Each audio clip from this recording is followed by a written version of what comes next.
మీ బంగారం తాకట్లో ఉందా? అధిక వడ్డీలు కట్టుకోలేక ఇబ్బంది పడుతున్నారా?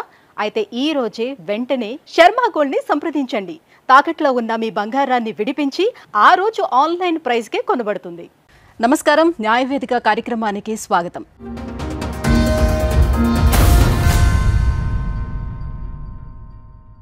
సమస్య లేని ఇల్లు ఉండదు, పరిష్కారం లేని సమస్య ఉండదు.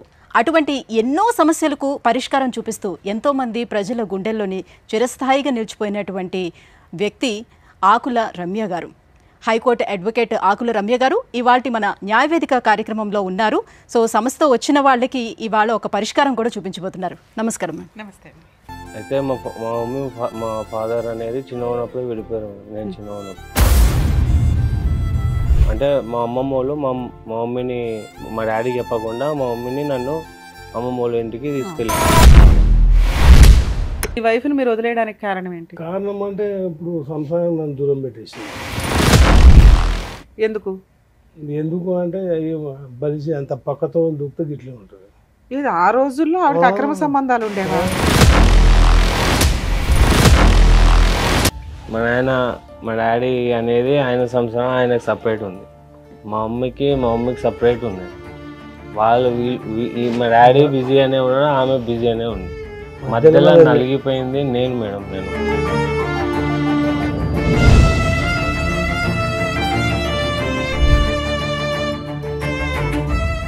2010లో డైవర్స్ కేసింది. లాస్ట్ మా పెద్ద మనుషులంతా కలిసి కాంప్రమైజ్ చేసి వచ్చి మళ్ళీ మేము కలిసి ఉంటామని చెప్పి జడ్జి ముందు చెప్పుకుంటే జడ్జి కొట్టేసిన కేసు.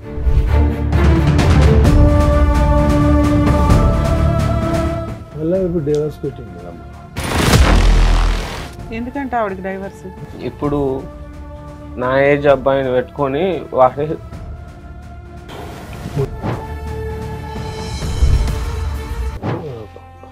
వాడే కావాలని ఇంట్లోకి వెళ్ళి పంపింది.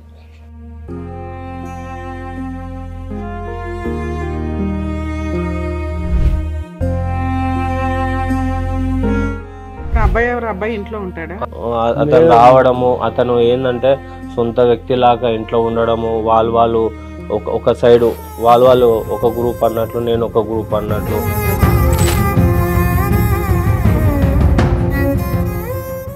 అన్నారు నన్ను కానీ రోడ్డు మీద వేసి నన్ను. నాకు బతుకుదారు లేదు. నాకు మీ ద్వారా నాకు పరిష్కారం కావాలి, లేకపోతే చనిపోయాడు.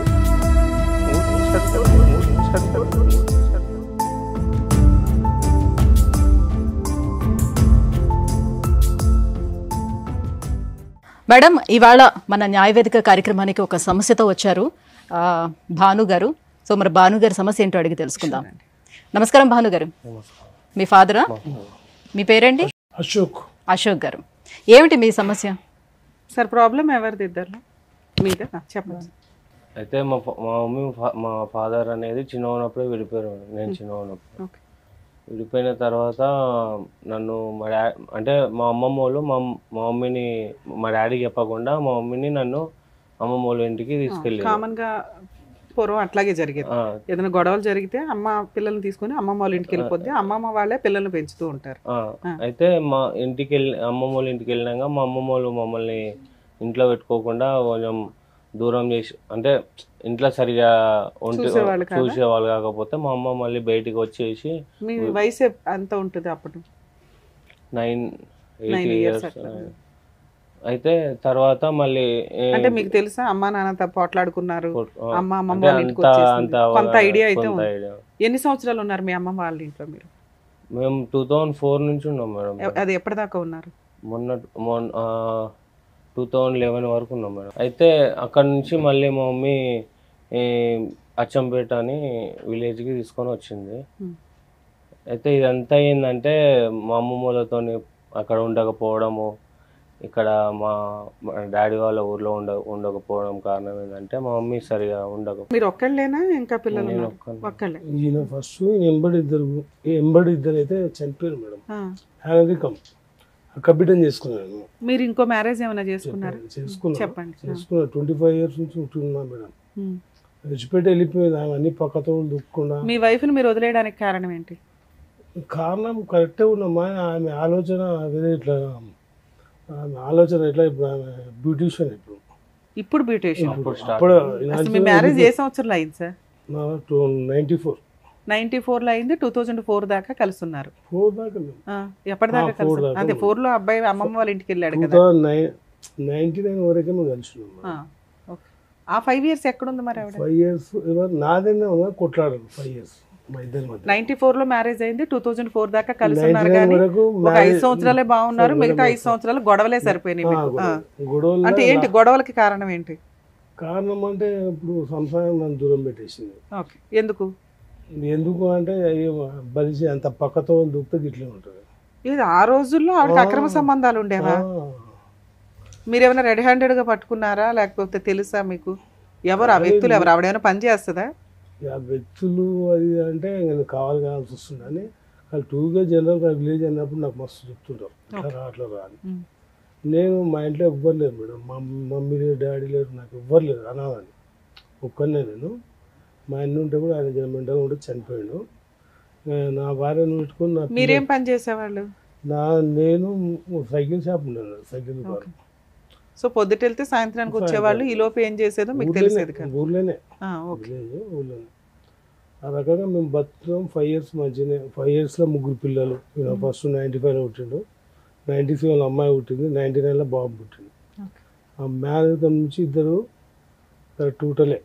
మా దగ్గర డాక్టర్ MBBS సారీ పేరు హాస్పిటల్ అయితే హాస్పిటల్లో ఆర్నల్ డాక్టర్ ఉన్నాడు.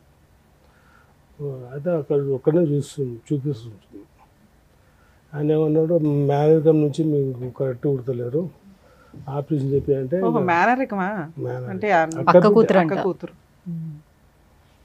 ఆపరేషన్ చేయించినాక 2 పిల్లలు చనిపోయారు మేడం. నేను ఒక్కడు ఉన్నాడు. నేను ఒక్కరిని చూసి ఆట ఆడిచ్చింది ఇష్టం వచ్చినట్టు.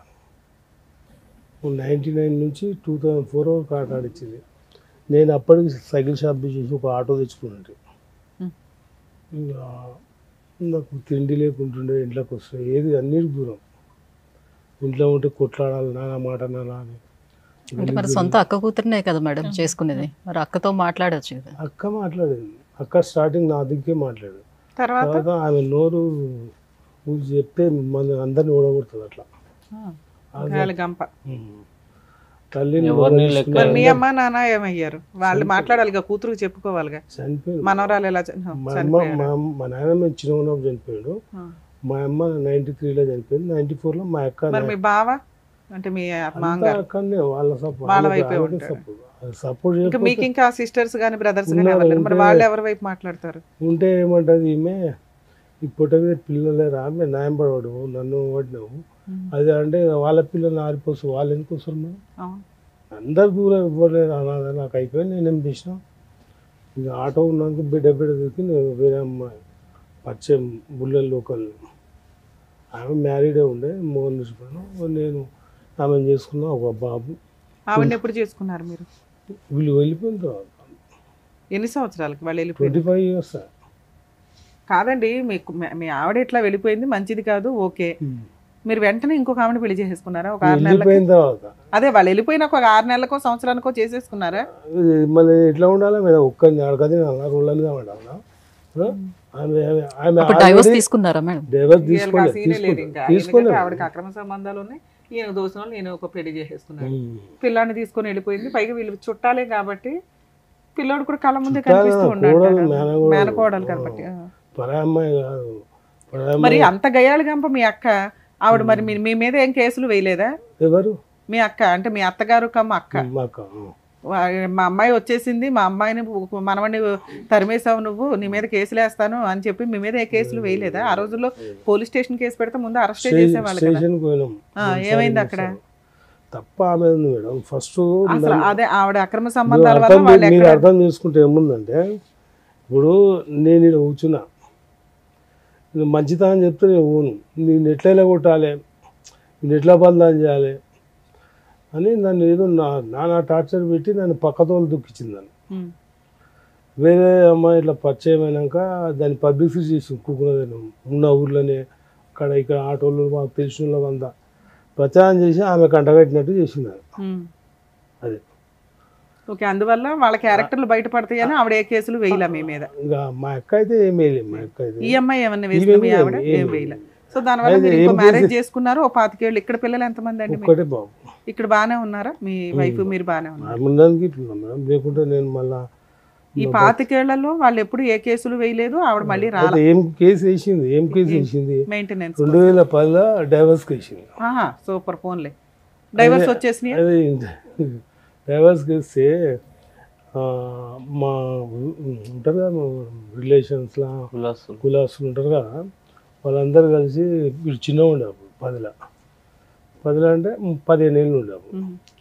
వీళ్ళ ముఖం చూసానా, నువ్వు డైవర్స్ సంతకం పెట్టకరా, అది పెట్టింది డైవర్స్ కానీ పెట్టింది. ఆమె డైవర్స్ కావాలి నా నుంచి అని పెట్టింది 2010లో మేడం. వీని ముఖం చూసానే పెట్టుకుని మళ్ళీ నువ్వు డైవర్స్ అయితే వాడి దూరం అయితే అనాథ అయిపోతాడు అది అంటే, నేనే ఒక 3 years అట్లా కోర్టు తిరిగి పెట్టలే. లాస్ట్కు మా పెద్ద మనుషులంతా కలిసి కాంప్రమైజ్ చేసి వచ్చి మళ్ళీ మేము కలిసి ఉంటామని చెప్పి జడ్జి ముందు మరి చెప్పుకుంటే జడ్జి కొట్టేసిన కేసు. అది అయిపోయిందా. మీరు ఇంకో పెళ్లి చేసుకున్నా ఆవిడ మీతో కలిసి ఉంటానని అందా? అప్పుడు బాబు కూడా చెప్పాలంటే మా డాడీ అనేది ఆయన సంవత్సరం ఆయనకు సపరేట్ ఉంది, మా మమ్మీకి సపరేట్ ఉంది. వాళ్ళు మా డాడీ బిజీ అనే ఉన్నాడు, ఆమె బిజీ అనే ఉంది. మధ్యలో నలిగిపోయింది నేను అనవసరంగా నాకు ఈ జన్మ ఇచ్చిర్రు, నాకు పుట్టినప్పటి నుంచి బాధనే పెడుతున్నాను. మళ్ళీ ఇప్పుడు డైవర్స్ పెట్టింది అమ్మ, 2010లో పెట్టింది కదా, మళ్ళీ ఇప్పుడు పెట్టింది. ఒక 4 నెలలు ఆయన కోర్టుకు తిరుగుతున్నాం. అప్పుడు కొట్టేసింది కదా మేడం, మళ్ళీ ఇప్పుడు డైవర్స్ కానీ పెట్టింది. ఎందుకంటే ఆవిడకి డైవర్స్ చెప్పురా ఉంటుండేడు. ఇప్పుడు నా ఏజ్ అబ్బాయిని పెట్టుకొని వాడే కావాలి వాడే ఇంట్లోకి పంపింది. నిన్ను పంపించేసి 25 years కింద సేమ్ వీనికైతే నాకు అయింది. ఎందుకు నేను కూడా చచ్చిపోదాం అనుకున్నాను. నేను ఏడ్చిన ఎట్లే నా తోటలు వాళ్ళ నుండి ధైర్యం చెప్పి అట్లా కాదు ఎట్లా అయితే ఈరోజు వీడిని కూడా రోడ్డు మీద వేసింది. ఇప్పుడు ఇంతో చదువుకున్నాడు కాబట్టి హైదరాబాద్ జాబ్ చేసుకొని బతుకుతున్నాడు. ఇక నాకు చదువులే సందు లేదు లేక మేడం, రోడ్ల మీద బతుకుతున్నాం మేడం చెప్పారు. కానీ ఎన్ని సంవత్సరాల తర్వాత ఇప్పుడు డైవర్స్ మళ్ళీ వేసుకోవడం? డైవర్స్ చేసుకోవడం తర్వాత కొడుకు వయసు ఆవిడ అతన్ని ఉంచుకుందంట, కొడుకుని బయటకు తరిమేసింది. ఇప్పుడు స్టేషన్లో వేసేసారు, ఏందమ్మా ఇట్లా పద్ధతి కాదు, అందరి ఇళ్ళ సంసారం ఉంటుంది, ఇది కరెక్ట్ కాదమ్మా అంటే, మీరు నాకేం చెప్పేదని ఎస్పీ ఆఫీస్కి పోయి ఎస్పీ సార్కి ఎస్ఐ సార్ నాకు చెప్పడం ఏంది, మీరు నాకు చెప్పవలసిన అవసరం లేదు. ఇప్పుడు అబ్బాయి ఎవరు? అబ్బాయి ఇంట్లో ఉంటాడా? ఇద్దరు కలిసి ఉంటారు మేడం. అచ్చంపేట. మీరు ఇప్పుడు మీ అమ్మతో ఉంటున్నారా, వచ్చేసారా? వచ్చి ఎన్ని రోజులైంది? 3 years అవుతుంది. 3 years నుంచి బయటే ఉంటున్నారు. ఇప్పుడు మీ వయసు ఎంత? 29. వస్తే 30. మీ నాన్నగారితో ఎప్పటి నుంచి టచ్ లో ఉన్నారు మీరు? నేను మధ్యలో వచ్చేసి మా డాడీకి సమస్య చెప్పుకుంటే ఇంకా చూడరా, ఇంకా నువ్వే ఎట్లా సాల్వ్ అయితే అట్లా చేసుకోరా అని, బతుకు మంచిగా ఇంక ఊర్లో ఇల్లు ఉంది, వచ్చి ఇల్లు కట్టుకొని మంచిగా బతుకు అని. అంటే ఇప్పుడు మీ వైఫ్ బాగలేదని చెప్తున్నారు కాబట్టి, ఆవిడ క్యారెక్టర్ బాగాలేదని చెప్తున్నప్పుడు మీ అబ్బాయిని ఎందుకు ఆమె దగ్గర వదిలిపెట్టేశారు? మీరు తెచ్చుకోవచ్చు కదా. ఆ రోజు నాతో ఒక 5 years కొట్లాట అయింది కదా, అయిన తర్వాత వెళ్ళిపోతుంది కదా, నేను ఇంటికి పోతా ఇంట్లో ఉండనియకుండా, అయితే నా పిల్లలు నాకు ఇచ్చి పోవేను అన్నట్టు నేను మస్తు మాట్లాడిన సందర్భం. నీ గుట్టలే రావడం రా అన్నది మాట్లాడుకుంటున్నాను. మీకు రెండో ఆవిడకి పుట్టింది పిల్లలు ఎవరు? ఆడపిల్లలా మగపిల్లలు? పెళ్ళి అయిపోయిందా? కాలేమా. ఎంత వయసు? ఎంత? 21 ఉంటారు. 21. 10 years బ్యాక్ మీకు ఒక డైవర్స్ ఇస్తుంటే మీ వైఫ్, ఊరు పెద్ద మనుషులు మీరు కలిపి ఒక అద్భుతమైన నిర్ణయం తీసుకున్నారు. ఎందుకోసం? పిల్లాడు ఫ్యూచర్ స్పాయిల్ అయిపోద్ది, నువ్వు డైవర్స్ ఇచ్చేస్తే పిల్లోని రోడ్డు మీద పడేస్తుంది, అనాథ అయిపోతాడు, అమ్మో నా పిల్లోడు అనాథ అవ్వకూడదు అని మీరు 3 సంవత్సరాలు కోర్టుల చుట్టూ తిరిగి ఆ డైవర్స్ డిస్మిస్ చేయించారు. ఆ రోజే ఆ డైవర్సే పిల్లోడిని చూడాలి అనేది మీ ఇష్టం, ఆ డైవర్స్ అయిపోయినాయి అనుకోండి, ఆ పిల్లోడు ఎక్కడ ఉండేవాడు అనేది చిన్న వయసు అప్పటికి. మీరు డైవర్స్ డిస్మిస్ చేయించింది ఎందుకు? పిల్లోడి కోసం. మీ అబ్బాయికి మీరు ఏం చేశారో చెప్పండి. నేను ఒక్క నిర్ణయం తీసుకోలేదు మేడం. మీకు ఊరు పెద్దలు, చుట్టుపక్కల వాళ్ళు, మీ వాళ్ళంతా కలిపి తీసుకున్నారు. పిల్ల నుంచి అక్కబాబు. అవును సార్, 3 సంవత్సరాలు మీరు ఫైట్ చేసింది ఎందుకు అంటే డైవర్స్ డిస్మిస్ చేయించడానికి. దానికి మీరు చెప్తున్న మంచి రీజన్ ఏంటి? నాకు ఇచ్చిన సలహా మా అక్క బావ, మా కులస్తులు వాళ్ళందరూ కలిసి, బాబు చిన్న ఉన్నాడు, నువ్వు డైవర్స్ ఇచ్చి పక్కకు పోతే వాడు అనాథ అవుతాడు సార్. 10 ఏళ్ల కరెక్ట్. మరి అప్పుడు బాబుని తెచ్చుకున్నారా మీరు? తెచ్చుకున్న బాబు క్షేమం చూసుకోలేదు కదా, ఆమె దగ్గర వదిలిపెట్టారు సార్. 10 ఏళ్ల క్రితం అతని వయసు 19 సంవత్సరాలు. 15 ఏళ్ల కింద 15 ఏళ్ల క్రితం అతని వయసు 14 సంవత్సరాలు. మీరు పిల్లోడు క్షేమం కోసం ఫైటింగ్ చేశారు, సెటిల్మెంట్ చేసుకున్నారు, డైవర్స్ విత్డ్రా చేసుకున్నారు. మీ అబ్బాయికి మీరేం చేశారో చెప్పండి. మీ ఆవిడ గురించి మాట్లాడదాం తర్వాత. నేనేం చేయలేదు.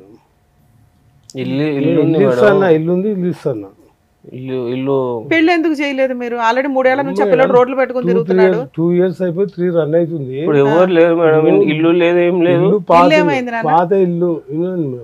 ఇల్లు అది కట్టుకున్నా. అయితే ఇప్పుడు సమస్య ఒకటి ఏముందంటే, ఈరోజు ఆ తల్లి రాదు. ఇప్పుడు చెప్పాలా మన ఆ తల్లి రాదు, ఆమె సంసారం చేయదు. వీడు వచ్చిన వీడు కూడా ఆయన తీసుకోవడం. అయితే సమస్య ఉంది మేడం. అంటే మా యొక్క బిడ్డ నాకు ఇచ్చిన పెళ్లి చేసినప్పుడు 2 ఎకరాల పొలం ఇచ్చింది నాకు. అయితే ఈ నుంచి వెళ్ళిపోయిన తర్వాత ఒక ఇల్లు ఇచ్చింది, ఒక పోర్షన్, ఒక రోడ్ సైడ్ షటరు వెనక ఒక పోర్షన్, ఒక ఇల్లు ఇచ్చింది. ఆ ఇల్లు వీని పేరు మీద చేసింది. ఆ ఇల్లు ఏమి ఇచ్చిందంటే మా యొక్క వీళ్ళ పేరు మీద చేసిన తర్వాత మళ్ళీ వీళ్ళ తల్లి వీని పేరు మీద చేసింది. వీని పేరు మీద ఉంది. ఆడైనా తెలకపల్లి అని మహమ్మద్ జిల్లానే, నార్కర్నూల్ జిల్లా. ఇప్పుడు తెలకపల్లి ఉంది. ఇప్పుడు ఆమె ఉండేది అచ్చంపేటలో. అయితే తెలకపల్లిలో 2 ఎకరాల ల్యాండ్ ఉంది రోడ్ సైడ్. ఎవరి పేరు మీద ఉంది? ఆమె పేరు మీద, వీళ్ళ తల్లి పేరు మీద. వాళ్ళ అమ్మమ్మ తాతయ్య ఇచ్చారు. అది నాకు ఇస్తే నేనేం చేసిన, ఇప్పుడు కట్నం కింద నాకు ఇస్తే ఏ మొగోళ్ళు అయినా చేపించుకుంటారు. నాకేం నా పెళ్ళి చేపించుకోవచ్చుకోప్ప అని చెప్పినాడు. ఇప్పుడు చేపించుకోవచ్చుకున్నాను. ఆమె పేరు మీద నాతో చేసింది 5 years సంసారం. 5 years చింతనబోతున్న ఆమె అక్కడ, నేను ఇక్కడ. 15 ఏళ్ల క్రితం డైవర్స్ కేసు తర్వాత సెటిల్మెంట్ జరిగింది కదా, మళ్ళీ మీరు అందరూ కలిసి ఉన్నారా కొన్ని రోజులైనా? కలిసి వీళ్ళు ఎప్పుడు కలిసి ఏం లేరు మేడం. డైవర్స్ కూడా ఏం మీ నాన్న ఇల్లు ఇస్తాను అన్నాడు, ఈయనకి ఇచ్చిన ఇల్లు ఇచ్చేసాడా? ఇస్తా అని నోటి మాట. ఇప్పటికి ఇవ్వలే. అంటే రిజిస్ట్రేషన్ నువ్వే చేపించుకో, నేను రూపాయి ఖర్చు ఏం పెట్టుకోను. నేను ఇల్లు ఎంత వాల్యూ చేస్తాయి? ఉంటుంది మేడం 60 లక్షల దాకా. రిజిస్ట్రేషన్ వాల్యూ 10 లక్షలు 15 లక్షలు ఉంటుంది. 60 లక్షల ప్రాపర్టీ ఇస్తున్నప్పుడు నువ్వు రిజిస్ట్రేషన్ చేయించుకోవడానికి ఏంటి, ఏం పని చేస్తున్నావు మేడం? ఆయన చేయించుకొని పోయేది కట్టుకొని ఉండాలి. నా ఒక్క పెద్దల సమక్షం, మా అక్కలు వేరే వాళ్ళు వాళ్ళ సమక్షంలో వారసత్వంకి వెళ్ళి ఆయన అనుభవించాలి. నేను ఏదో ఇచ్చినంత మాత్రం అమ్ముకొని పోతాడే కదురదు. ఇది కూడా చెప్తున్నాను. ఇస్తా, తీసుకో ఆయన. ఎందుకంటే నేను కొన్ని రోజుల్లో వాడుకున్న జీవితం అనుభవించొద్దంటే. ఇప్పుడు సమస్య ఏంది మేడం అంటే, వాళ్ళ అమ్మ 2 acres 14 గుంటలా, 2 ఎకరాలు 4 గుంటలు, 2 ఎకరాలు 4 గుంటలు ఉంటే 30 గుంటల ఇట్లా మధ్యలో రోడ్డు, అవతల 30 గుంటలు, ఇట్లా ఇవతల ఎకరా 14 గుంటలు డాంబర్ రోడ్. అయితే అవతల 30 గుంటల్లో వీడు ప్లాట్లు వేసిండు. 30 ప్లాట్లు, 20 ప్లాట్లు చేస్తే 2-3 అమ్ముకున్న 17 ప్లాట్లు ఉన్నాయి రోడ్ సైడ్ షటర్ ప్లాట్లు. ఇతల ఎకరా 14 గుంటలు ఉంది. ఇంకేమి ఇయ్యను అంటుంది. అచ్చంపేటలో 2 ప్లాట్లు ఉన్నాయి తల్లి. ఇప్పుడు నేను ఏమి ఇయ్యను అన్నట్టు మాట్లాడింది. వీడు కొట్లాడి స్టేషన్ కొట్లాడుకొని తల్లి కొడుకులు స్టేషన్లో పోయి తల్లి అటెండ్ నన్ను మర్డర్ చేయడానికి వచ్చిండు. అది కేసు పెట్టలేదు కంప్లీట్గా. కేసు పెట్టమని అంటే వేసేసారు. ఏందమ్మా నువ్వు తల్లివేనా, నువ్వు కన్న కొడుకు మీద కేసు పెట్టమంటున్నావు, నువ్వు మీరు ఏమైనా ఉంటే పెద్ద. మీ అమ్మకి నీకు ఎందుకు చెడింది? ఈ మధ్యలో వ్యక్తి మేడం. ఎవరు మధ్యలో వ్యక్తి? సరే, ఎవడైతే ఉంచుకుందో అతని గురించి కదా. సరే, అతన్ని ఎట్లాగో నువ్వు కట్ చేయలేకపోతున్నావు. ముందు మీ అమ్మతో లౌక్యంగా ఉండి ఆస్తన్నా తీసుకోవచ్చు కదా. లౌక్యంగా ఉండాలి అంటే అతను రావడము, అతను ఏంటంటే సొంత వ్యక్తిలాగా ఇంట్లో ఉండడము, వాళ్ళు ఒక సైడు వాళ్ళు ఒక గ్రూప్ అన్నట్లు, నేను ఒక గ్రూప్ అన్నట్లు. నువ్వు రియల్ ఎస్టేట్ ఏదైతే వెంచర్ లాగా వేసావో, ప్లాట్ల లాగా చేసి అప్పుడు నీ పేరు మీదకి ఏం గిఫ్ట్ రిజిస్ట్రేషన్ కానీ ఏమి చేయించుకోలేదు? నేను మొత్తం కంప్లీట్ గా మా అమ్మని నమ్మినా మేడం. నేను మా అమ్మ పేరు మీద ఉండేది, నా పేరు మీద ఉండేది. నాకు సరే మీ నాన్న రిజిస్ట్రేషన్ చేయించుకోమంటున్నాడు, అదేనా ఎందుకు చేయించుకోవట్లేదు నువ్వు? ఇప్పుడు కూడా నమ్మకం, ఇప్పుడు కూడా నమ్మకమే చేస్తా అన్నాడు కాబట్టి నేను అట్లా వెళ్ళలేదు మేడం. ఆయనకు తీసుకోమన్నాను అంతేగా, తీసుకోమని అది పెద్దల సమస్యలో చెప్పి. ఇక్కడ మమ్మల్ని ఏమి అడుగుదామని వచ్చారు మీరు? ఈ సమస్య ఇది ఏది ఇప్పుడు తల్లి సమస్య, తల్లిదండ్రులు నా ప్రాపర్టీ ఇయ్యనంటున్నాడు. నాకు బతుకుదేరు అనేది ఏం లేదు మేడం. ఫస్ట్ ఏమన్నా ఇప్పుడు మా అమ్మ ఏమంటది, ఫస్ట్ మీ నాయన దగ్గర ఉన్నది తెచ్చుకో, మీ నాయనగా అన్నాడు, నేనుగా అన్నానా? నేను ఒక్కదాన్నే అన్నానా? పోయి మీ నాయన పోయి అడుగు. మా నాయన ఏమన్నా, అరే నా దగ్గర ఉన్నది ఇది ఉంది తీసుకో, నా బతుకు నేను ఇట్లా బతుకుంటూ వచ్చిన, నేను ఇట్లా బతుకుతున్నా అంటే నేను నీడ పట్టున ఉన్నా, ఇట్లా బతికినా, నా దగ్గర ఉన్నది ఇది తీసుకో అని మా నాయన. ఇప్పుడు మీ నాన్నగారు ఇస్తానన్న ఆ ప్లాట్ కూడా మీ నాన్నగారే స్వార్జితమా లేకపోతే అమ్మకి ఇచ్చిన వారసత్వం? నాన్నగారికి వచ్చిన వారసత్వం. ఇప్పుడు మా అమ్మ ఏమంటుంది, నా మొత్తం నాది ఇది, ఇక్కడ ఆస్తి సెటిల్మెంట్ చేయాలి. ఆస్తి నాకు బతుకుదేరు లేదు మేడం. నాకు ఇంకోటి వీళ్ళు అన్నారు నన్ను అని రోడ్డు మీద వేసి నాకు బతుకుదేరు లేదు, నాకు మీ ద్వారా నాకు పరిష్కారం కావాలి మేడం, లేకపోతే చనిపోడు. నాకు ఇవి ఎపిసోడ్ ఇది మీ స్టోరీ వింటే నాకు విపరీతమైన కోపం వస్తుంది. అది నేను కంట్రోల్ చేసుకొని మాట్లాడుతున్నా. అది మీ నాన్నతో కానీ మీ అమ్మ విషయం కానీ. వరస్ట్ పేరెంట్స్ ఎవరైనా ఉంటే అది మీ పేరెంట్స్. ఎంత ఎదవ డ్రామాలు వేసుకొని కూర్చొని మాట్లాడుతున్నారంటే అమ్మ బాబోయ్, టూ మచ్. అక్రమ సంబంధాలు పెట్టుకొని సచ్చేటప్పుడు ఇప్పుడు ఒక పిల్లోడు ఏడుస్తున్నాడు చూసారా, ఆలోచించండి. ఈ పాపం మీకు ఖచ్చితంగా తగులుతుందని. భార్య భర్త మీద, భర్త భార్య మీద చెప్పుకొని ఏడ్చే సొసైటీలో సఫర్ అవుతున్నది ఎవరు అంటే, మీరు ఎంజాయ్ చేసే ఆ 10 నిమిషాలతోటి ఒక సృష్టికి ఒక వ్యక్తిని తీసుకొని వస్తున్నారు చూసారా.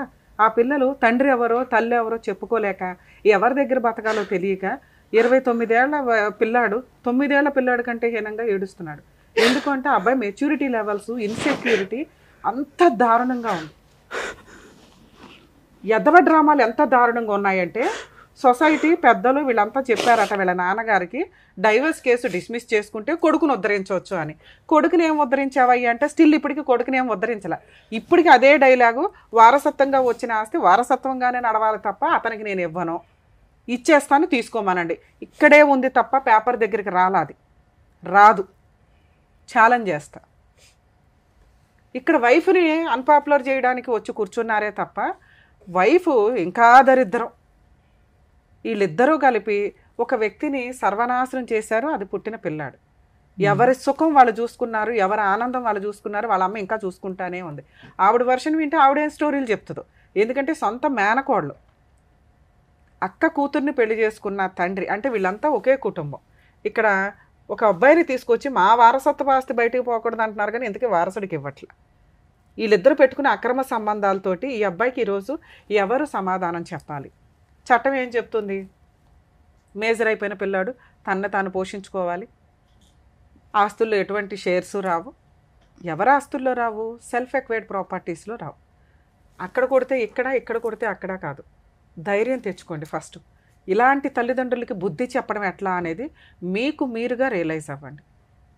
ఇక్కడ మన స్టేజ్ని నమ్ముకున్న అబ్బాయి అయితే వచ్చాడు, వాళ్ళ నాన్నగారు కూడా వచ్చారు కాబట్టి ఒక ప్రాబ్లం సాల్వ్ చేయడానికి చూద్దాం. సరే, ఇక్కడ మీరు మాట్లాడుతున్నారు కదా, మీది వారసత్వపు ఆస్తి, ఆ అబ్బాయి రిజిస్ట్రేషన్ చేయించుకుంటాడు, మీరు ఈ 1 వీక్లో రిజిస్ట్రేషన్ చేస్తారా లేదా? 2 ప్రాబ్లమ్స్ ఉన్నాయి. మీ వైపు నుంచి రావాల్సిన ఆస్తి ఉంది, అతని వైపు నుంచి వాళ్ళ అమ్మ వైపు నుంచి రావాల్సిన ఆస్తి ఉంది. వాళ్ళ అమ్మ ఇవ్వదు. ఎలా తెప్పించాలో నాకు తెలుసు. మీ సెల్ఫ్ ఎక్వైర్డ్ ప్రాపర్టీస్ కావివి. నాన్న ముందు మీరు ధైర్యంగా ఉండండి. ఈయన పక్కన కూర్చున్నాడు కదా అని ఈయనకు ఓటేయడం, ఈయనకు ఆల్రెడీ వీళ్ళ కొడుకు ఇంపార్టెంట్. వాళ్ళ అమ్మ ఉంది, ఈయన సొంత నాన్న ఉన్నాడు, రెండో కొడుకుని వాళ్ళు బాగానే చూసుకుంటున్నారు. నువ్వు ఒక ఆఫ్టర్ ఆల్ కింద లెక్క వాళ్ళకి. అర్థమవుతుందా? 2, మీ అమ్మకి ఆల్రెడీ కొడుకు వయసు ఉన్న వ్యక్తితో తిరుగుతుంది, అతన్నే నమ్ముతుంది. ఎందుకు అంటే మీరు ఇటు కూడా మాట్లాడుతున్నారు కాబట్టి. నువ్వు ముందు వెళ్ళి మీ నాన్న దగ్గర నుంచి తెచ్చుకుని నువ్వు ఎటో ఒకవైపు ఉండు. ఇద్దరు డ్రామాలోళ్ళే. వీళ్ళిద్దరి వల్ల నీకు కొంచెం కూడా ఉపయోగం లేదు. నువ్వు వసూలు చేసుకునే ఆస్తి ఏదైతే ఉందో అది నీ వారసత్వపు ఆస్తి. వీళ్ళు ఎవరు ఇవ్వడానికి? కోర్టులో పార్టీషన్ సూట్ అట్లా వేస్తే అయిపోయేదానికి మీ అమ్మ దగ్గరికి వెళ్ళి మర్డర్ కేసు చేయించుకోవడము. చేసుకోవాలి, అదే చెప్తున్నా. చట్టం ఏదుందో నీకు తెలియాలి కదా నాన్న. ఇదేమి వీళ్ళు కష్టపడి సంపాదించిన ఆస్తి కాదు. ఎక్కడి నుంచి వచ్చింది ఈ ఆస్తి? మా అమ్మమ్మ మా అమ్మకి ఇస్తే మా అమ్మ సేల్ డీడ్ చేయించుకుంది మేడం. సేల్ డీడ్ ఎక్కడి నుంచి వచ్చింది నాన్న? వారసత్వం. వాళ్ళ వారసత్వంగానే వచ్చింది. సేల్ రిజిస్ట్రేషన్ అయిపోయింది అంత మాత్రాన కొడుకుల్ని బయటపడేయండి అని కోర్టు చెప్పదు. అందులోనూ మీ కేసు నిజంగా జడ్జిమెంట్ అవుతుంది తెలుసా? రెగ్యులర్గా అన్ని కేసులు అన్ని చోట్ల ఉంటాయి మేడం. ఒక కేసు ఎప్పుడైతే రిఫరెన్స్ కింద ఉపయోగపడుతుందో దాన్ని జడ్జిమెంట్ కింద బుక్స్లో ఇస్తూ ఉంటారు. వీళ్ళ కేసు నిజంగా ఈ అబ్బాయి పర్ఫెక్ట్గా ఫైట్ చేస్తే వీళ్ళిద్దరికి బోలంత బుద్ధి చెప్పొచ్చు. మేబీ వీళ్ళ నాన్న కొంచెం పాజిటివ్గానే మాట్లాడుతున్నాడు కాబట్టి ఇస్తానండి అంటున్నాడు, అంతే, ఇవ్వట్లే. ఈ స్టేజ్ మీద నిజంగా అదన్నా ఇతనికి న్యాయం జరిగితే రెండోది ఎలా చేయొచ్చు అనేది మనం అంటే ఇక్కడ చూస్తుంటే ఈ అబ్బాయే కాస్త వీక్ గా ఉన్నాడు, ఫైట్ చేసే తత్వం కనిపించట్లేదు, చాలా తక్కువగా ఉంది. కాబట్టి అతని సపోర్ట్ ఈయన ఉంటే వీళ్ళ వైఫ్ తోలు తీయడం ఈజీ పని. ఇది ఎట్లా అయిపోయిందంటే నేను ఇస్తే ఆవిడిస్తే నేను అని ఇద్దరు డ్రామాలు ఆడుతున్నారు తప్ప లీగల్. సార్ నిజంగా మీ అబ్బాయికి ఎవరన్నా భూప్రపంచంలో ఈ జన్మలో న్యాయం చేయాలి అంటే అది మీరు ఒక్కళ్ళే. రమ్య గారో టీవీ షోనో కోర్టో కాదు. ఫస్ట్ మీ పాపం మీరు కడుక్కోవాలంటే మీరు కష్టపడి సంపాదించిన ఆస్తి కాదు, మీరు ఏదైతే మాటతో అంటున్నారో అది మనస్సుతో ఆ అబ్బాయికి రిజిస్ట్రేషన్ చేసి పెట్టండి.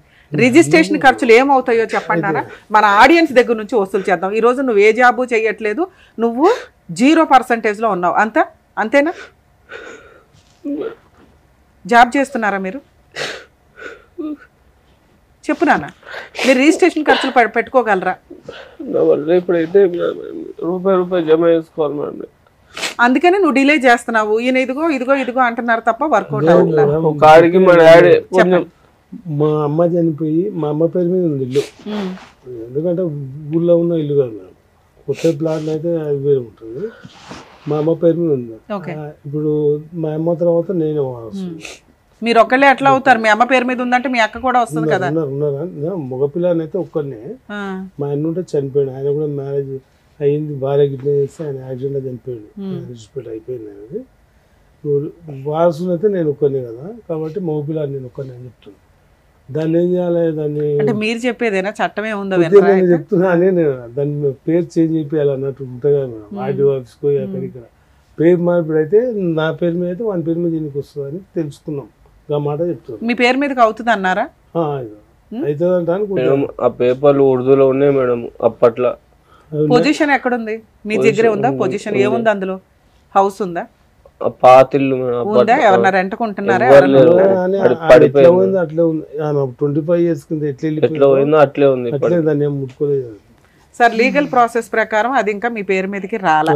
మీ పేరు మీదకి చేసి ఆ పిల్లోడికి ఎప్పుడు ఇస్తారో చెప్పండి. ఎట్లా అంటే నేను చెప్పిన ఎన్నడో రారా ఇట్లా చేద్దామా అంటే వాడు ఇదే టెన్షన్. మీరు ఈ పని కంప్లీట్ చేస్తే వాళ్ళ అమ్మ దగ్గర నుంచి నేను ఫోన్ చేసి మాట్లాడి నేను వసూలు చేస్తానా, ఊరు పెద్ద మనుషుల ముందు హామీ ఇచ్చినా చెప్పినా. సార్ హామీ ఏంటి సార్? పని అవ్వాలి కదా. 10 ఏళ్ల నుంచి హామీనే ఇస్తున్నారు మీరు. పని అవ్వాలి కదా. ఈ పని ఎన్ని రోజులు చెప్పండి, వాళ్ళ అమ్మ దగ్గర నుంచి వసూలు చేసే బాధ్యత నాది. తిరిగేది ఆయన ఉంది, తిరిగి చేసుకోమని నేను సపోర్ట్ చేస్తాను. మీరు కనుక్కున్నాను అన్నారు కదా. అవును మేడం, అది నిజమా? ఏది మీ అమ్మగారి పేరు మీద నుంచి మీ పేరు మీదకి మారిపోతుంది అనేది లీగల్ హెయిర్ సర్టిఫికేట్ అప్లై చేసుకున్నారా? ఆర్డీఓ ఆఫీస్ కోవాలంట, బ్లాక్ ఆఫీస్ కోవాలి, మున్సిపాలిటీ తిరగాలి, అన్ని తిరగాలి ఉంటాయంట. అవి నాకు తిరగాలని చెప్పేసి వదిలిపెట్టేస్తున్నారా? లేదు మేడం, తిరగాలి నాకు తెలియదు. ఈయన చెప్పురా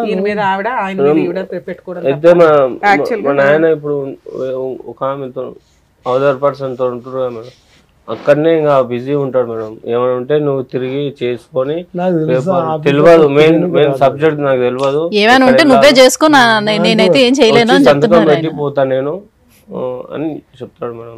నాన్న, మీ నాన్నగారు చెప్పిన ప్రాపర్టీ మీ నాన్నగారి పేరు మీదకి మారటం అంత ఈజీ కాదు తెలుసా? అందుకని నీ మీద తోసాడు. మీ అమ్మగారి పేరు మీద ఉన్న ప్రాపర్టీని నీ పేరు మీదకి మార్చడం ఈజీ. కోర్టులో కేసు ఫైల్ చేసేస్తే ఇవాళకి కాకపోతే రేపైనా వస్తాయి. నువ్వు సైకలాజికల్గా కొంత కౌన్సిలింగ్ తీసుకోవడం బెటర్. ఇక్కడ దాకా వచ్చావు కదా, అలాగే ఓ సైకియాట్రిస్ట్ దగ్గర కూడా తీసుకో. ఇది ఒక అడ్వకేట్ ఎంటర్ అయ్యి ఒక 5-6 సంవత్సరాలు ఫైట్ చేస్తే తప్ప ఈ ఆస్తులు మీ పేరు మీదకి రావు. ఇక్కడ మనకున్న ఒక కొంచెం ప్లస్ పాయింట్ ఏంటంటే మీ నాన్నగారి ఆస్తి ఆయన ఎటువంటి అబ్జెక్షన్స్ పెట్టట్లేదు. నువ్వు తీసుకోరా బాబు అంటున్నాడు. అది నువ్వు 100 రూపీస్ బాండ్ పేపర్ మీద రాయించుకో.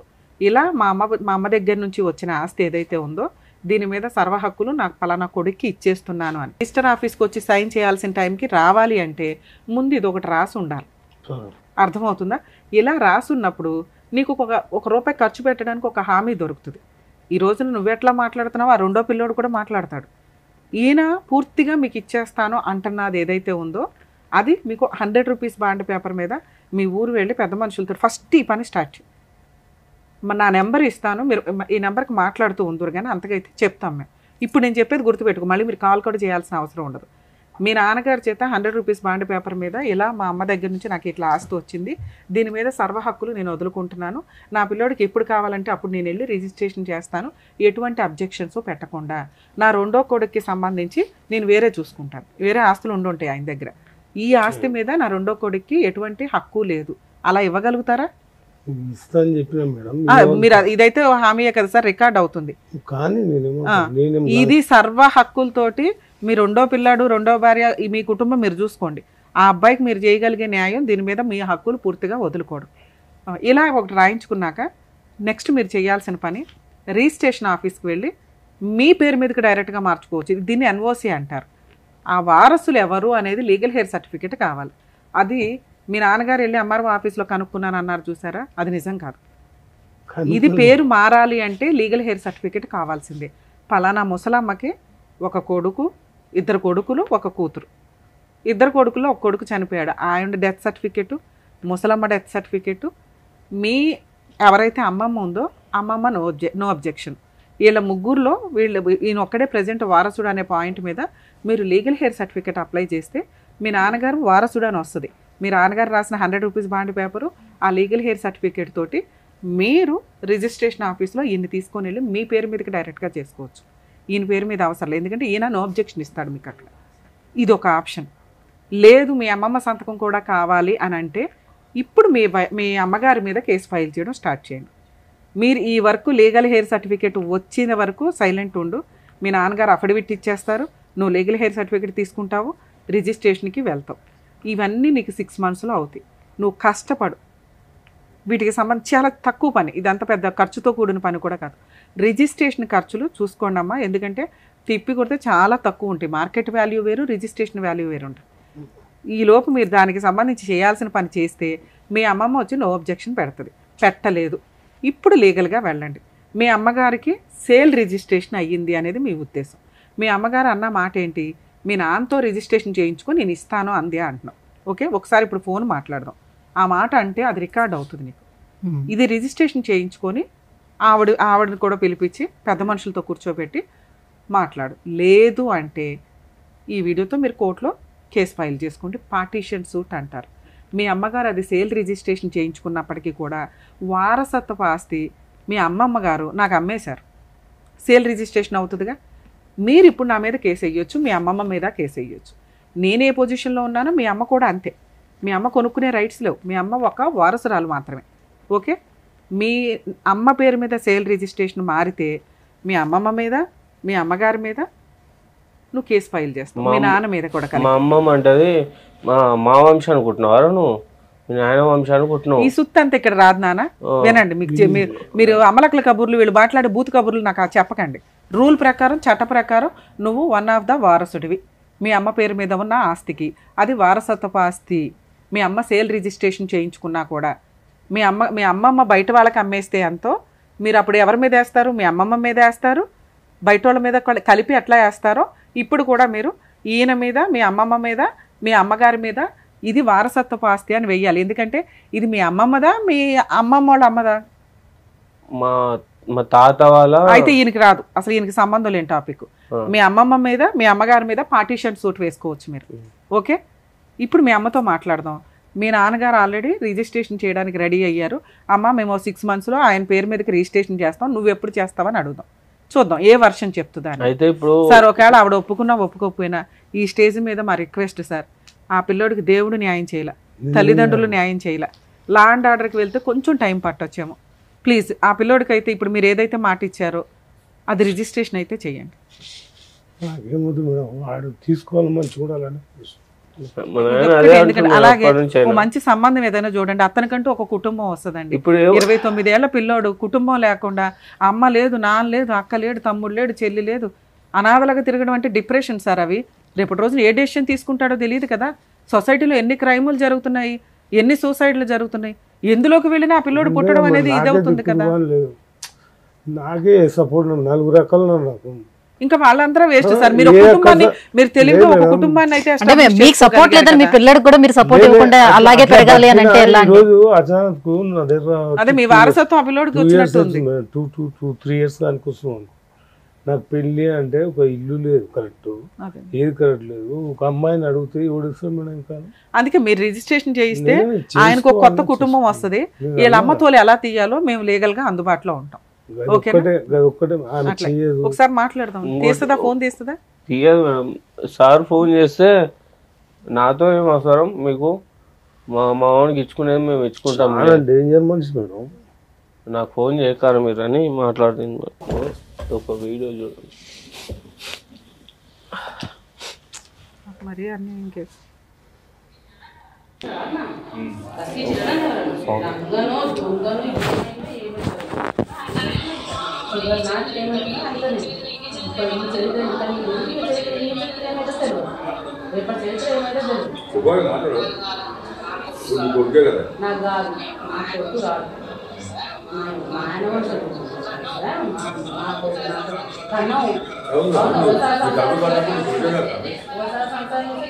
ఎక్కడమ్మా ఇది? స్టేషన్ లో మేడం, పెద్ద మనుషుల పంచాయతీలో స్టేషన్ లో.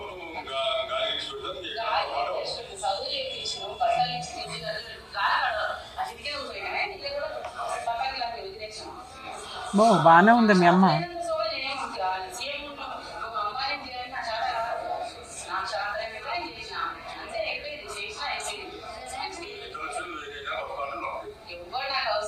పోలీస్ స్టేషన్ లో వాళ్ళ మాట్లాడుతుంది. పెద్ద మనుషుల ఎస్ఐ సార్ పక్కకు పోయి మాట్లాడుకోండి అంటే సార్ ఆయనతో కాపురం చేశాను కన్నాను అంతే. దానికి నా కొడుకు ఎట్లా అవుతాడు? నా కొడుకు ఎట్లా అవుతాడు? కనటం కంటే నా కొడుకు అయిపోతాడా? మా నాయన వంశాన్ని కుట్టిండా అని. వాళ్ళ వంశాన్ని కుడతారు మేడం. ఏం మాటలు మాట్లాడతా. తల్లిదండ్రుల వంశానికి ఇప్పుడు ఏం దానికి అర్థం పడతా ఉందా మేడం? వేరే వంశానికి ఎందుకు సార్? ఎక్కడ కూడా ఇంత కూడా పాజిటివ్ లేకుండానే ఉంది అమ్మాయి. మొత్తం నువ్వేగా, ఇంకెవరు పిల్లలు లేరు కాబట్టి. ఫస్ట్ కాదు, సెకండ్ ఇంకోళ్ళు ఉన్నారా? సెకండ్ ఇద్దరు పిల్లలు. అదే వాళ్ళు చనిపోయారు కదా. ఉన్నదైతే ఈ పిల్లోడు ఒకటే ప్రెసెంట్. ఇప్పుడు ఆ అబ్బాయి ఎవరో ఉంచుకున్న అబ్బాయి వదిలేస్తే రోడ్డు మీదకి వెళ్ళాలి ఆవిడ. ఈవిడ ఓపుకున్నంత కాలం ఎంతమందినైనా ఉంచుకుంటదేమో ఉన్నంతలో. మేము మాట్లాడకూడదు కానీ ఇట్లాంటివి. ఊర్లో కూడా నా ఇజ్జత్ లేకుండా చేసిపోయింది మేడం. నేను గుర్తు చూడు, వీడు ఉన్నప్పుడే నేను లేకుండా విన్నప్పుడు ఊడంటాడు వచ్చిపోతున్నాడు. చెప్పాడు వీడు ఇంత ఉండే అప్పుడు చెప్పరా. అది కూడా నార్మల్ గా మేము తెలకపల్లికి వచ్చినాక ఒక అతను ఉండే, ఒక అంకుల్. ఆయన తర్వాత ఇప్పుడు ఈయన నా ఏజ్ ఆయన తర్వాత ఇంకా అవన్నీ పెద్ద చరిత్ర ఉంది కానీ ఆవిడ అంత స్ట్రాంగ్ గా మాట్లాడుతుంది. కొడుకునే నువ్వేం చేసుకుంటావు చేసుకో అంటే ఇక్కడ కోడలు వస్తే ఏమన్నా పోనీ లిటిగేషన్ మాట్లాడవచ్చు. కొడుకు ఇంకా పెళ్ళే అవ్వలేదు, కాళ్ళు చేతులు ఉన్నాయిగా, వెళ్ళి సంపాదించుకోమనండి అంటేనే ఇప్పుడు జరిగే క్రైమ్లు అంతంత దూరం వెళ్తానే. కానీ నాన్న కొంచెం మీరైతే ఆలోచన విధానం మార్చుకోండి. వీళ్ళేమి లైఫ్ కాదు, ఈ ఆస్తి లైఫ్ కాదు. జీరోతో ఉండి లైఫ్ రన్ చేస్తున్న వాళ్ళు కొన్ని కోట్ల మంది ఉన్నారు బయట. ఈ ఆస్తులు ఉన్నాయి, వీళ్ళంతా చనిపోయారు అనుకో, ఎట్లా బతుకుతావు? అలా బతకాలి కదా. నాకు ఉన్నాయని ఆశతోటి ఎందుకు ఆలోచిస్తున్నావు నువ్వు? నాకు స్టార్టింగ్ నుంచి ఇప్పుడు నాకు వీళ్ళ ప్రపంచం చూసుకుంటా పెరిగినా మేడం. నేను ఎక్కడ చూసావు? ఏ ప్రపంచం చూసావు? నాన్న ఎక్కడ ఉన్నాడు, అమ్మ ఎక్కడ ఉంది? 2004 వరకు మా నాన్న దగ్గర ఉన్నా. 2004 నుంచి మా అమ్మమ్మూల ఇంటికి వెళ్ళి మా అమ్మ నేను చాలా మొన్నటి వరకు కోవిడ్ లో బోడు మంది పోయారు. బతుకుతున్నారా బతకట్లేదా? ఆ రోజు వీళ్ళిద్దరు పోయారు అనుకుంటావా అనుకోవా? అనుకుంటేనే నీకు ఒక కొత్త లైఫ్ వస్తుంది. చక్కగా ఉన్నావు, మంచి అమ్మాయిని లవ్ చేసి పెళ్లి చేసుకోవచ్చు. వీళ్ళే పెళ్లి చేయాలని లేదు. మీ నాన్న ఎలా అయితే తన కుటుంబాన్ని ఎస్టాబ్లిష్ చేసుకున్నాడో నువ్వు కూడా అలా ఎస్టాబ్లిష్ చేసుకోవాలి. ఎవరో వచ్చి దానం చేయాలి, ఎవరో వచ్చి సహాయం చేయాలి అనుకుంటే నీకు నీ లైఫ్ ఎవ్వడూ సాల్వ్ చేయలేడు. మీరు ఫస్ట్ సెల్ఫ్గా మీ అమ్మ కోపంతో ఏదైతే అంటుందో ఆవిడ కుళ్ళుతోనూ ఆస్తి ఇవ్వకుండా ఉండడానికి అంటుంది. నేను ఎందుకు మాట్లాడుతున్నానంటే మీ కాళ్ళ మీద మీరు నిలబడడం మీకు చాలా అవసరం. నేను ఇప్పుడు నిలబడే బతుకుతున్నా మేడం. నిలబడడం అంటే నువ్వు నడిచి వెళ్ళడం గురించి నేను మాట్లాడట్లా. సెల్ఫ్ గా ఒక కుటుంబాన్ని ఎస్టాబ్లిష్ చేసుకోవడం. నేను అదే మ్యారేజ్ చూడను అంటే అదే నేను ఇప్పుడు ఏం చెప్తాను, మీ నాన్న చూడడం, మీ అమ్మ చూడదు, పెళ్లి చేసుకోవు. అయితే బయట పోగానే మనకు పోగానే రాన్నారా? ఎంతకాలం ఏం చేసావు ఇలాంటి కాపురంలో ఉన్నప్పుడు? వీళ్ళ మధ్యలో పడి నేను ఎంతసేపు ఉద్యోగం నువ్వు సర్చ్ చేసుకోలేదా? ఉద్యోగం చేసిన మేడం, నేను చేసిన. ఇప్పుడు రోడ్ మీద ఎవరి లక్షణాలు సార్? ఆవిడ ఉన్నంత రఫ్ లేదు, మీరున్నంత ధైర్యంగాను లేడు. ఏంటిది? బాగానే ఉన్నాడు, అదేమంటారు ఎమోషన్ అవుతున్నాడు బాగా. ఉంది మన కడుపులో అయితే బాగా ఉంది. చాలా సార్, అంత దారుణంగానే. పిల్లోడు మీరు సేవ్ చేయాలి, ఎట్లాగో తప్పదు. అసలు మేము రెగ్యులర్ ఒక కన్నేసి ఉంచాలి. పిల్లోడు ఎట్లా ఉంటున్నాడు, హైదరాబాద్ ఉంటాడు మేడం, మొదటి జడ్చల నుంచి 80 కిలోమీటర్స్. అయితే ఇప్పుడు నేను ఎన్నోసార్లు చెప్పిన, ఇప్పుడు పిల్లని అంటే పిల్ల సడన్గా చూసుకో, మా కులంలో నాకు పిల్లలు దొరుకుతలేరు. ఒక పొజిషన్ మీద నువ్వు పొజిషన్ లేకుంటే నీకు తగ్గట్టే దొరుకుతావు. సరే, కొత్తగా మా ఎపిసోడ్ లో ఒక సెన్సేషనల్ గా ఒకటి అనాలనుకుంటున్నాం. అబ్బాయి అయితే మంచోడు, కాకపోతే అమాయకుడు, ఫ్యామిలీ బ్యాక్గ్రౌండ్ ఏమీ లేదు, 0. ఏం చదువుకున్నావు నాన్న? బీటెక్ చదివాడు. ఏం జాబ్ చేస్తున్నావు? శాలరీ ఎంత వస్తుంది? 30. ప్రాపర్టీస్ 0. పార్టీషన్ సూట్ ఏమైనా వేసుకుంటే భవిష్యత్తులో రావచ్చు. పనికి మాలిన అమ్మ, వేస్ట్ తండ్రి ఉన్నారు. సో వాళ్ళు ఉన్నా లేకపోయినా ఒకటే. అంటే మీకు అత్తమామల పంచాయతీ లేదు, ఆడబడుచుల పంచాయతీ లేదు, ఏమీ లేదు. ఎవరన్నా ఒక మంచి సంబంధం ఉంటే ఖచ్చితంగా కామెంట్స్లో కాంటాక్ట్ అవ్వండి. వీళ్ళ నెంబర్ తీసుకొని మేము ముందుండి పెళ్లి చేస్తాం. పెళ్లి ఖర్చులు కూడా అంటే నామినల్గా ఏదో గుళ్ళో తీసుకెళ్ళైతే పెళ్లి చేయగలుగుతాం ఉన్నంతలో. పిల్లోడు మంచోడు. ప్రాపర్టీస్ గురించి కానీ సెల్ఫ్గా వాళ్ళకి బతకగలగాలి. ఒక కుటుంబం వస్తే ఈ అబ్బాయి హ్యాపీగా ఉంటాడు అనేది నా ఉద్దేశం. సరేనా? ఉన్నంత వరకు మనం చేయగలిగింది అది. 2, మీ నాన్నగారితో ప్రాపర్టీ రాయించుకో. 3, ఒక అడ్వకేట్ని పెట్టుకుని పార్టీషన్ సూట్ వేయి. ఒకవేళ అడ్వకేట్ని పెట్టుకోలేని మేడం అంటే లోక్ అదాలత్ అని ఒకటి ఉంటుంది. మీరు ఎక్కడైతే ఉంటారో అక్కడ లోక్ అదాలత్లో మీరు ఒక పిటిషన్ ఫైల్ చేస్తే వాళ్ళు ఫ్రీ లీగల్ ఎయిడ్ ప్రొవైడ్ చేస్తారు మీకు. మీ అమ్మగారు చెప్తున్నట్లు ఆ ఆస్తి మీకు రాకుండా పోదు. సేల్ రిజిస్ట్రేషన్ కాబట్టి మీకు రాదు అనడం నిజం కాదు. మీ అమ్మమ్మ దగ్గర నుంచి వారసత్వంగా వచ్చిన ఆస్తి ఆవిడ కొనుక్కుంది. మీ అమ్మమ్మకి ఎక్కడి నుంచి వచ్చింది? వాళ్ళ అమ్మ దగ్గర నుంచి వచ్చింది. అంటే వీళ్ళంతా కూడా వారసుల కిందే. మా తాత మా అమ్మకి ఇచ్చిండు. అదే ఇవ్వడం వాళ్ళ తాత దగ్గర నుంచి మీ అమ్మమ్మకి, వాళ్ళ ముత్తాత దగ్గర నుంచి. ఇదే వారసత్వ ఆస్తి కిందే లెక్క. అమ్మ సైడ్ వాళ్ళే నాన్న, ఇది వారసత్వ ఆస్తి కిందే లెక్క. మీరు ఒక లిటిగేషన్ పిటిషన్ ఫైల్ చేస్తే మీ అమ్మ 2 మాటలు అంటుంది. ఒకటి, మీ నాన్న దగ్గర నుంచి తెచ్చుకుంటే ఇస్తానని. నువ్వు ఆల్రెడీ మీ నాన్న దగ్గర నుంచి తెచ్చుకున్నాకే కేసు వేస్తావు. ఆటోమేటిక్గా మీకు ఏమైనా కొంత రావడానికి అవకాశం ఉంది, కోర్టు దాకా వెళ్లకుండానే. లేదు అంటే మీరు కేసు వేయండి, ఈ ప్రపోజల్తో పాటు అక్కడి నుంచి కూడా మీకు రావాల్సిన షేర్ వచ్చేస్తుంది. సరేనా? All the best. జాగ్రత్త. నమస్కారం మేడం. తల్లిదండ్రులు వాళ్ళ సుఖాల కోసం చూసుకొని ఒక అబ్బాయిని, వాళ్ళ కన్న కొడుకునికి మాత్రం అన్యాయం అయితే చేశారు. సో అబ్బాయికి సంబంధించినటువంటి ఆస్తి ఏ రకంగా రావాలి ఏంటి అనే విషయాల్లోని ఒక సజెషన్ అయితే మంచిగా ఇవ్వగలిగారు. అబ్బాయి పిటిషన్ మొదటిసారిగా సంబంధం కూడా డెఫినెట్ గా. Thank you so much ma'am. So ఒక మంచి సజెషన్ అయితే ఇచ్చారు. అలాగే అబ్బాయి ఒకవేళ పిటిషన్ కనుక వేసుకున్నట్లయితే అబ్బాయికి సపోర్టింగ్ గా కూడా నిలుస్తారని ఆశిస్తున్నాం. Thank you so much. So US చూస్తున్నారే కదా. సో ఆస్తికి సంబంధించిన విషయాలు కానివ్వండి, లేకపోతే ఫ్యామిలీ ఇష్యూస్ కానివ్వండి, ఇలా ఏ సమస్యతో మీరు సఫర్ అవుతున్నా కూడా కింద స్క్రోల్ అవుతున్నటువంటి నెంబర్కి కాంటాక్ట్ చేయండి. సో హైకోర్టు అడ్వకేట్ అయినటువంటి ఆకుల రమ్య గారి నుంచి మంచి సజెషన్ మీరు పొందే అవకాశం కూడా ఉంటుంది. Thank you.